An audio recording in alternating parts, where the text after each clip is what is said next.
Tov. Today's daf yomi is Makkos Yutes. Daf is dedicated for Shmir for the Chayalim Atzol for the Shviyim Yishuv for Am Yisrael. We're going to start on the last line of 18b.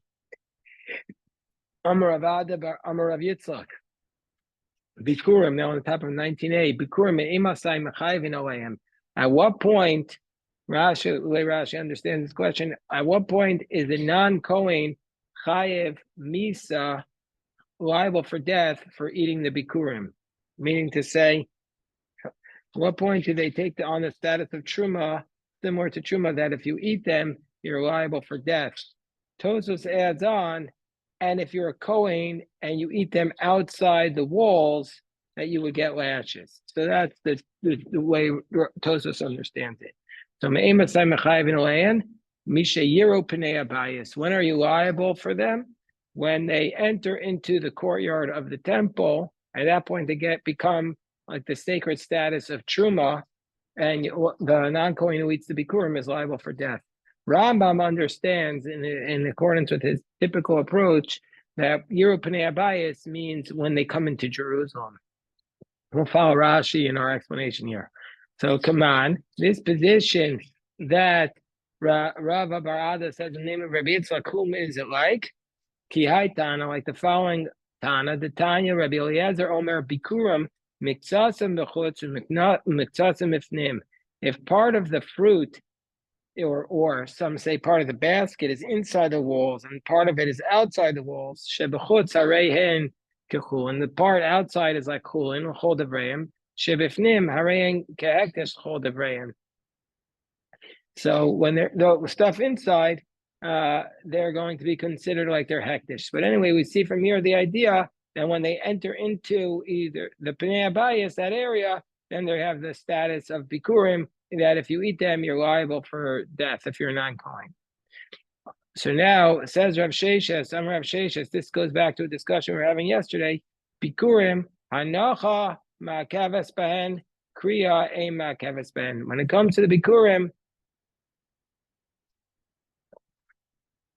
the part that is ma'kaves, that you cannot eat them, the Kohen cannot eat them until they do the hanacha, until they place it down next to the altar.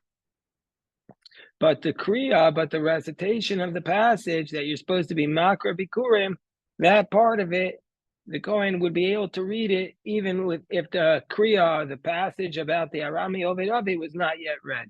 So that's Rav Sheshes is paskening like our Mishnah. Not like our Mishnah. Our Mishnah says, hold on, let's just go back a little bit to our Mishnah here. Our Mishnah says, that you need, take care, Benji, that if you recite the Bikurim before you read them, you get lashes. Here, Rav Sheshes is saying that the reading is not essential. So he's not like our Mishnah. He's like the Rabbanan who argued with Reb Shimon and Akiva, who is our Mishnah. So the Gemara says, come on, who is Rav Sheshes like when he says the Hanocha is essential but not the Kriya? Ki ai Tana, like the following Tana, the Tanya Rabbi Yossi Omer, Shlosha Devarim Mishum Shlosha Zakenim. Rabbi Yossi said three things in the name of three elders. Now, it doesn't tell us all three things here. It only tells us one of them. And it doesn't tell us all three elders. It only tells us one of them. In the Sifri, it brought all the three things. One was in the name of Rabbi Akiva. One was in the name of Shimon ben Zoma. And then we get to the third approach. And so we're only dealing with the third one here. That Rabbi Yossi says, that what was the third? Rabbi Shmuel Omer, Yachol Yahweh Adam Meiser Sheni Bizmanet Yerushalayim V'Yochenu. You might think that a person can take up Meiser Sheni nowadays to Jerusalem and eat it. What's Meiser Sheni? Meiser Sheni is the tithe. There's the Truma tithe, the Meiser tithe, the Truma's Meiser tithe. That's to be given to the Kohen, the Levi, and then to the Kohen by the Levi. And then in the first and second and fourth and fifth years of the sabbatical cycle, there is the Meiser Sheni, which is produce, which is eaten in Jerusalem. You have to take it up to Jerusalem and eat it, or else you could redeem it outside of Jerusalem onto money and then bring the money to Jerusalem and eat it. So I might think that that a person nowadays could take up this Meiser Sheni to Jerusalem, v'yochenu, and eat it in Jerusalem. What's the concept here? What's the basic understanding here? That Rabbi Shmuel is saying you might be of the position, Kedusha Sa'aretz, the holiness of the land, was never nullified. And so therefore you still have to separate the tithes. And therefore, since that's the case, you might think that you should take it up to Jerusalem without redeeming it and eat it. So Vidinu, and we could prove this by a logical argument. Bechor ta'un havos makom, that the idea of the firstborn animal requires bringing to Jerusalem to eat. Ma'aser Sheni ta'un havos makom, and Ma'aser Sheni also requires to be brought to Jerusalem to eat. Ma bechor eino ela b'fnei habayis. It's just like the firstborn animal that you're allowed to eat it in the temple in Jerusalem only when it is the time when the temple is standing. Also, the Ma'aser Sheni can only be eaten av Ma'aser Sheni av Ma'aser eino el b'fnei habayis. So therefore, the idea is that this concept. Therefore, we have this concept that Rabbi Shmuel is saying the Ma'aser Sheni is not eaten in Jerusalem anymore, but just like the Bechor is not eaten anymore. Gemara says, how can you bring an argument for Ma'aser Sheni from a Bechor? They're two totally different concepts. So the Gemara says, Ma'ala Bechor shekein tal matan damim ve'imur l'gam mizbeach. The Bechor is totally different because it requires the application of the blood and the limbs on the altar. So how can you prove Ma'aser Sheni should be brought up from the Bechor? So the Gemara says, well, let's prove it from the Bikurim. Bikurim yochivu, that the Bikurim is brought to Jerusalem, and they're only eaten when the temple is standing. And so since they're not eaten nowadays, therefore the Ma'aser Sheni is also not brought to Jerusalem nowadays. So the Gemara says, well, no, how are you bringing a proof from the Bikurim? Ma'ala Bikurim shekein te'unim hanacha. The Bikurim require placing next to the altar. So therefore, you can't prove from the Bikurim to the Ma'aser. So in the end, how do we know that that the Ma'aser Sheni is not eaten in Jerusalem nowadays? So we learn it out not from a Kal Chomer, but from a comparison, because the pasuk says that you should bring up the Ma'aser and your Bechor to the temple and eat it there. Makish Ma'aser leBechor. Ma Bechor eino ela lefnei habayis, af Ma'aser eino ela lefnei habayis. Just like the Bechor is only eaten when the temple is standing, also Ma'aser is only eaten when the temple is standing. But all this brisa was just because we're trying to prove this point that Rav Shesha said that nowadays that the recitation of the verses is not essential. And if it would be the case that the recitation is essential, then when you said that you can't learn out Ma'aser from Bechor, you could have said V'im Isa, and if the recitation was essential, Lifroch Ma'ala Bikurim Shekein Tunin Kriya Ba'nacha.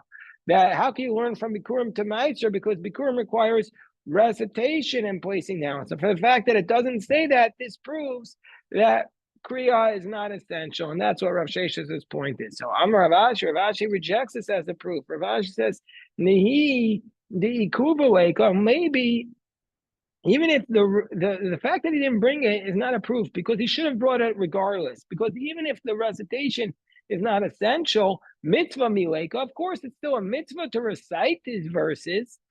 Velema mitzvah. So then he could have said the velema mitzvah v'lifroch. He could have said the mitzvah of kriya and questioned the fact that Ma'aser Sheni is different from that aspect. So therefore, this is not a proof that Rav Sheshes is correct in saying that Kriya is not essential. Comes along Rav Ashi and says, Rav Ashi, kivan the Ika Bikurei Ager, the Bayu Meimer Asher Nishba Hashem Laboseinu V'Lomotzi Amar Lopsikule. So he says, no, the reason why this brisa does not record, he says the reason why the brisa does not record Kriya is not because Kriya is not necessary, but it's because Kriya is not universal, because not everybody who brings the Bikurim has to recite the passage. because since the convert, when the convert brings the first fruits, he doesn't say this phrase, Asher Nishbal Avoseinu, God who swore to give the land to our forefathers. So therefore, since he doesn't say it, therefore it's not included in this. Since it's not a general rule, therefore it's or a universal rule, therefore it's not included in the difference between Bikurim and Meiser Sheni. But anyway, and so therefore you can't prove it from that. So, but anyway, we see from here the Rav is in the position that the Bikurim, that the Ger does not recite the passage about the Bikurim. Rambam does not rule like this. Statement to Rav Ashi. Instead, Rambam follows the position of Yerushalmi that since Abraham is the father of all the nations, the Ger should also look at himself as being a spiritual heir of Abraham, and therefore should recite the Bikurim and should recite it whenever it refers to it in the blessings. But anyway, back to this question, we're saying, how do we know that Meiser is not brought to Jerusalem? And so we haven't brought a proof yet. So the Gemara says, "V'teisi b'me'atzad." Why can't you learn out that Meiser is brought from the common denominator of Bechor and Meiser? The Gemara says, no, you can't learn out from the Bechor and Bikurim. So the Gemara says, no, you can't learn it out from the common denominator, because you could challenge it by saying, that they each have an aspect of the altar, that the Bikurim is placed next to the altar and the Bechor is placed on the altar. And so therefore, you can't learn the Meiser from that. So the Gemara says, okay, let's go back to let's go back and analyze what Rabbi Yishmael is saying. Umay Kosavar, what's Rabbi Yishmael's position? Kosavar Kedusha Rishona Kitchel Shata V'Kitchel Asilavo. If he says that the holiness of the land of Israel was sanctified for that moment, and the Temple Mount is sanctified forever, not Israel, but the Temple Mount is sanctified forever, Afilu B'chor Nami, then you should even bring the firstborn animal nowadays. Even without the temple, it's still Kadosh. So therefore, look at what Rashi says. Yikrei v'yochel. You should still bring the firstborn animal and eat it. The Hamada is like kedusha, gadshel asilavo. Tzvirei makrivim alpha pishem bayis. Kedamrinim b'Megillah nikreis. Says because the one who says that you have eternal holiness there says you could even bring the sacrifices nowadays, even though you don't have the temple. So that's a position that you could bring it. You don't need the temple. You just need to know where the place of the altar was, and you should be able to bring it. And so therefore, why is Rabbi Yishmael saying that you can't bring the firstborn? If he says Kedusha Rishona Kitchel Shata Kitchel Atavo Afilu B'chor Nami, and Ikostav or Kedusha Rishona Kitchel Shata V'lo Kachel Lavo. But if he's of the position that it was sanctified for the moment, but not forever, well, if that's the case, afilu b'chor nami tibai. Well, then we should have even this question about a b'chor. How would we know that a b'chor cannot be? How would we know that a b'chor? How do we know whether or not the question is that a b'chor can be brought? The question should be brought about the b'chor. Just say, stop for a moment. If it's the case that it was sanctified forever, then you should be able to bring the sacrifice. And if it's not sanctified forever, then there should be no issue whatsoever of going on the Temple Mount nowadays, because the Temple Mount doesn't have the holiness. So this becomes a very relevant question according to whether or not you're allowed to go on the Temple Mount today. And if you want to say you can't go on the Temple Mount because it's holy, well, that means that you could actually bring a sacrifice once you go on the Temple Mount, like by going to the mikvah and properly preparing. So this is you have to be strict. Yeah, but the issue is that there are traditions brought down in the Middle Ages of like the Meiri and the Ravid of people going on the Temple Mount in the Middle Ages. The Meiri says they were accustomed going on. So people say, well, Meiri was in Provence. What does he know? And Ravid said, if you go on the Temple Mount nowadays, you're not liable for kares. So then it becomes a question: does he saying it's prohibited? You just don't get kares, or is he saying no, it's totally permitted? And this some of the questions came up. So the Gemara says, so Amar Ravina, what is Rabbi Shmuel's position? Well, Olam Kasavar, he must be at the position Kitchel Shaita v'lo Kitchel Atalavo. The Temple Mount doesn't retain its holiness, and so if that's the case, So if that's the case, if it doesn't retain its holiness? How do you know that a bechor can? How do you know that a bechor nowadays is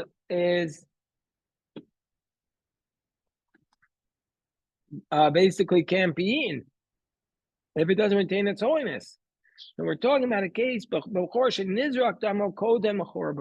no, in this case where we're trying to prove Meiser from the Bechor, the firstborn animal, the blood was sprinkled on the altar, which is the essential part prior to the Chorban Abayis, prior to the destruction. The Chorban Abayis, and the temple was then destroyed, Vadayim Besorokayam, and the meat was still in existence. And so therefore it can't be eaten, obviously it can't be eaten because Makshinon Besaro Adam, because we compare the blood, the meat of the Korban Pesach to the blood. Just like the blood has to be on the altar, af Besar Mizbeach. And so too the meat would have to be on the altar. And Rabbi Shmuel wants to learn from this to Meiser Sheni. From Bechor and Bekurim by saying Umakish Meiser Bechor and comparing Meiser to the Bechor to say just like the Bechor is only in the time of the temple once the blood was sprinkled, also the Meiser can only be in the time of the temple. So there's so many difficulties or challenges. I mean, such a strange ukimta. You can imagine the temple is destroyed, and then they're saying, "Well, are we allowed to eat this meat?" But that was many years ago. So something that itself was learned out by a comparison, i.e., the case of the Bechor, which was learned out from the comparison to the verse of the blood, can then go out and then teach by a hekesh. We have a general principle by Kachim that we won't do that. So the Gemara says, no, Meiser Dagan Chul, that's something that was itself learned out by a hekesh, by comparison, can then not go ahead and teach by a hekesh to the Meiser. So the Gemara says, no, Meiser is not Kachim. Meiser Dagan is Chulanu. The Meiser Sheni is not considered Kachim. Because since anybody can eat it, it's considered Chulin. And so therefore it can be learned out from a hektish. The Gemara says, well,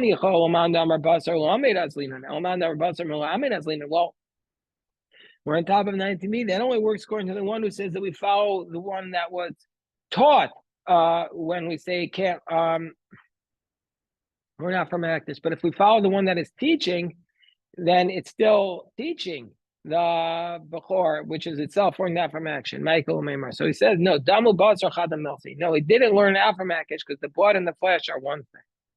All right, it's a little bit tricky because the whole Kimta is challenging, but it's also beautiful that they're worried about that exact moment. So now we learned in the Mishnah, or 19b at the top, that somebody who eats kachim outside of the curtains of the Mishkan, or kachim kalam and meiser sheni outside the walls of Jerusalem, he's going to get the lashes. So the Gemara says, Tanina Charazimna, didn't we already learn this back on Daf Yud Gimel? Meiser Sheni v'hektish lo niftu, that if you eat the Meiser Sheni and the hektish, that's in this case the kachim that wasn't redeemed, then you eat it outside the walls of Jerusalem, you're going to get lashes. So why does it need to repeat this? So I'm Rav Yossi Bar Chanina. Seifa b'Meiser Sheni tahor v'gavra tahor. Our case here, where you get lashes, talking about where the Meiser Sheni is ritually pure, and the person is pure. The ka'achil chutz l'choma, and you eat it outside the walls, you get lashes. Whereas the Reisha is talking about the first cause back on Daf Yud Gimel, it's talking about Meiser Sheni, which was tamei. The Meiser Sheni was ritually impure. The gavra tamei, and the person himself was ritually impure. The ka'achil be Yerushalayim, and he eats it in Jerusalem, and he gets lashes. Where it says, and how do we know that if somebody eats Meiser Sheni, well, he's ritually impure, he gets lashes? Gemara says, Tanya, we learned it out from Rabbi Shimon Omer, that when a person does what's called, when a person does vidoy on Meiser, and he says, when he gets rid of the hektish, he says, I didn't eat from this Meiser in a state of Tumah, meaning to say, for all types of Tumah, Bein Shani Tamei V'Hutar, whether I'm Tamei and the Meiser is Tar, or Bein Shani Tar V'Hu Tamei, whether I am Tahor and the Meiser is Tamei. And we learn from here that you can't eat Meiser in the Tumah, neither whether you're Tumah or it's Tumah. And so then the Gemara says, Ve'echon Musar Al Achila, and then he asks, But I know that it's prohibited, but where do I know that you're going to get lashes for it? Any odea. Then Rabbi Yossi Bar Chanina says that Rabbi Shimon says, I don't know. I don't know. You had a question? Yes.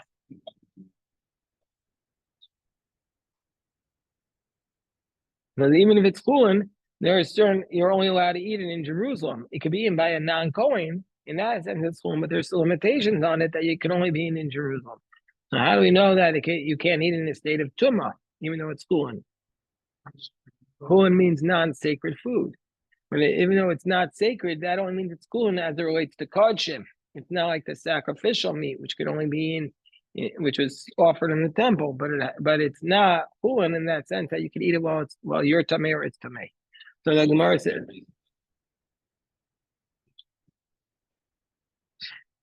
chulin, but it's not completely chulin. It's a very good point. So the Gemara says, well, how do I know? How can you say that you don't know the source for the idea that you can't eat meiser sheni and tumah? But tumas aguf behedjiktiv, it says explicitly in the Torah. It says nefesh asher tigabo v'tamada erev lo yochal min hakachim. It says specifically that if a person who touches it, something that was, let's say, a sheretz, and or he has shechva zera, then we're going to say he's tummy until the evening and he can't eat from the kachim. So we see from here the Torah says specifically not the meiser sheni. Because Gemara Yevamos signed down on the basis of that refers to specifically to meiser sheni, because the law is once you immerse, you can eat it immediately. Ela tumas atzma minayin. How do we know that if the meiser sheni itself is tamei, that you're not allowed to eat it? You get lashes. The Gemara says, you're not allowed to eat it in your gates. So it says you can't eat the meiser sheni in your gates. And then later on it says, in your gates you can eat it tamei that even if somebody is tamei, he can eat it on the same plate. If they're eating on one plate, that would be allowed. That even though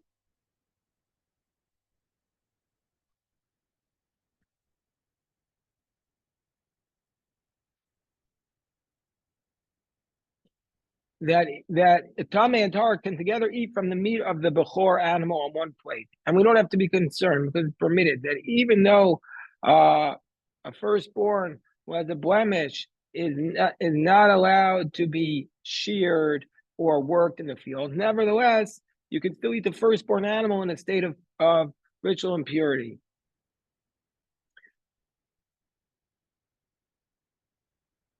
But rather, the Torah can eat from the meat that touched the tamei, and he was defiled. And the Torah says that you can't eat the meiser sheni in the state of ritual impurity. And so it means to say that tumah that I allowed to you there by a firstborn animal that has a blemish, here you cannot eat from it. And so from here we see that the meiser sheni you're not allowed to eat in the state of tumas aguf. So why are you asking? So the Gemara, so therefore the Gemara says the bar pediyahu. And how do we know that meiser sheni that's tamei is capable of being redeemed even after it entered Jerusalem? Where normally you can't eat the meiser sheni after it's been redeemed. After it enters Jerusalem. You got a question, Bill? This prior verse refers to the state of the that you're allowed to do. You can eat either way. You're allowed to eat it in a state of ritual impurity. in the state of ritual impurity, object is not impure. A firstborn animal is different. If it has a blemish, you can eat in a state of ritual impurity because that aspect of its holiness is waived because it has a blemish on it. You still can't work that animal, you in a disrespectful manner, but you're allowed to eat it even though it's in a state of ritual impurity. Yes. In the Tame state that spread to people. Yeah, that's it. It says you're allowed to. You're allowed to. No, in general, just because you're tamei, you're allowed to be near other people. That doesn't mean you can't be near somebody else if you're tamei. Just you might make them tamei, but you're allowed to be. So now the Gemara asks another question. Uminalon the bar pedio. How do you know that this nicer shading that became tamei is capable of being redeemed, even after it enters Jerusalem? The Amar Abelazar Minayel Meiser Sheni Shinit Masha Podino. So I feel Yerushalayim. How do we know the Meiser Sheni become tamei could redeem it in Jerusalem? Tam Omer Kilo Suchal Se'eso. The word say so, what does it mean? You're not able to say so. So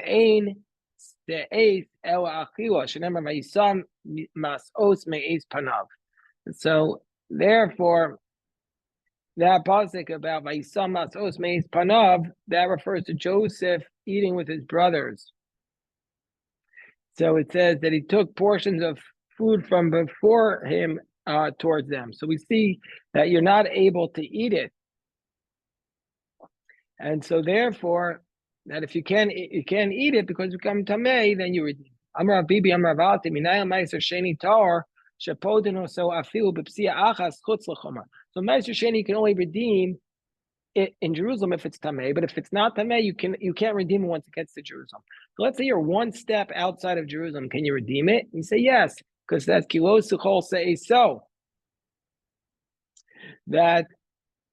That you can't eat it outside Jerusalem, but as long as you're done, as long as you're not in Jerusalem yet, you could eat it.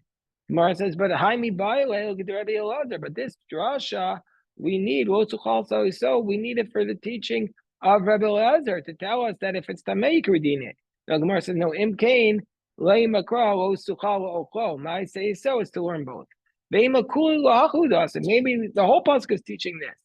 The Gemara says, my say so. So it's teaching us both things. Teaching us if it's tamei, you could eat it out, you could redeem it in Jerusalem, and even if you're one step away, you could from Jerusalem, you could redeem it.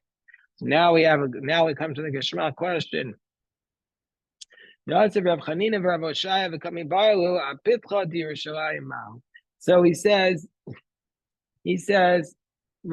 Rav Oshaya were sitting down, and he asked them, let's say he had a question on the Pesach. He said, what about the Pesach of Yerushalayim? Basically, about Meiser of Jerusalem. That was on the entranceway. A different version of it is from Rivan. Rivan says they were sitting at the entrance to Jerusalem, and he asked this question. So Gemara says, well, what's the question? Pshita hu b'chutz u'ma'aso b'fnim. Obviously, if the man is outside and the food is inside, well, then the Meiser Sheni was already absorbed inside. Koato mechitzos, it's been absorbed. Hu b'fnim u'ma'aso b'chutz. So the only question is, if he's inside the walls, you had a question?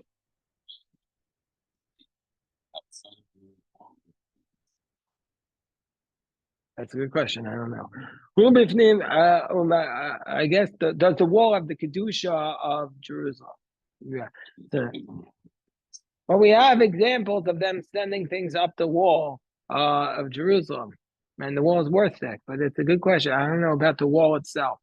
But anyway, so he says, let's say he's inside and Truma is outside, what will be the law there? So Tanu Saba, but the Rabbi Shimon Bar Yochai, Ki Yirchak Mimcha Hamakom Milu Echa. So then it says when you're far away, and so we say Milu Echa. Mimcha means from all your package, meaning to say that the burden of a person is considered like a part of him.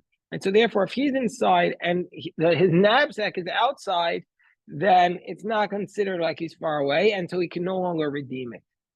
Okay, so we solved that problem, right? No, because by Rav Papa, Nakile Bekanya, let's say he's inside and the burden's outside, but it's not on his shoulder, it's not a knapsack, but basically he's got like one of these roller suitcases, so he's holding on by like the stick to the suitcase. Mai, What would be the case there? So the Gemara says Teku. Gemara leaves it unresolved, but actually on Daf Chof, Ravina is going to answer this question. Amar Rabbi Asi, Amar Rabbi Yochanan, Meiser Sheni, excuse me, Me'ematzai Chayav and Olav. At what point are you liable for eating the Meiser Sheni outside of Jerusalem? Mishara Pnei Achoma, is it when you enter, do we say, at what point are you liable? And so the answer is Mishara Pnei Achoma, when it enters into Jerusalem. That if once you bring it to Jerusalem and you take it out, then we're saying you're liable for eating, you're going to get the lashes for eating it. You have a positive commandment to bring it to Jerusalem, but you're only liable once it went into Jerusalem and you brought it out. My time, you should eat it before God. Wherever it says you can eat it in Jerusalem, you have to eat it there before God. Then we say the prohibition, but